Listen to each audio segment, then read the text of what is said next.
Hello, I'm Sade. I'm Museum Collection Assistant at Museum of Classical Archaeology in Cambridge, and this video is part of the Museum Remix Unheard project. This is a fragmentary figure that was found in Naukratis, Egypt, which was an important Greek trading town that fell to Roman rule in 51 BCE. This tiny terracotta head of a young man wearing a hood is less than 3 centimetres tall, so it's a really small object.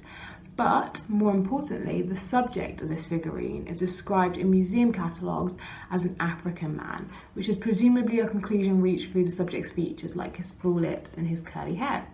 Out of all of our objects, only 4 are described as having an African subject, and none of them are actually out on display in our museum.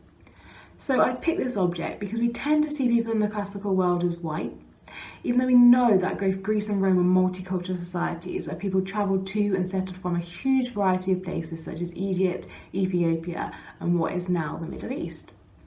So it must have been quite normal to see people with a variety of skin colours, but we don't tend to imagine Greek and Roman people as anything but pale skinned. If you walk into our museum, you'll see a gallery full of whiteness, and that reinforces the preconception that Greek and Roman people were also white. It's not clear that the ancients divided people by their skin colour, but that does not mean that everyone was white or that no one saw colour.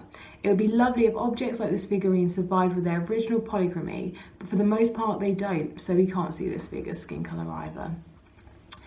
So is it problematic to read identity and ethnic origin from facial features alone? In this context, the use of African describes what the modern scholar sees, but it doesn't tell us what contemporary people would have seen.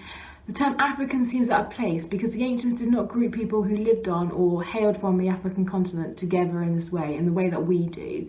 The diverse range of people and provinces were recognised by the Romans, and each had their own unique relationship to Rome.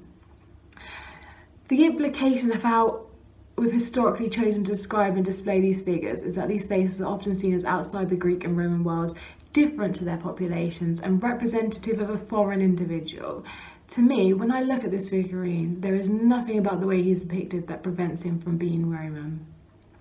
So, you might want to think a little bit more about why aren't objects like these on display and what impact do you think that has? How is skin colour in the ancient world visualised by people today, and where do these images come from? And finally, can we read skin colour from facial features alone, especially when it comes to art? But it's entirely up to you. Happy remixing.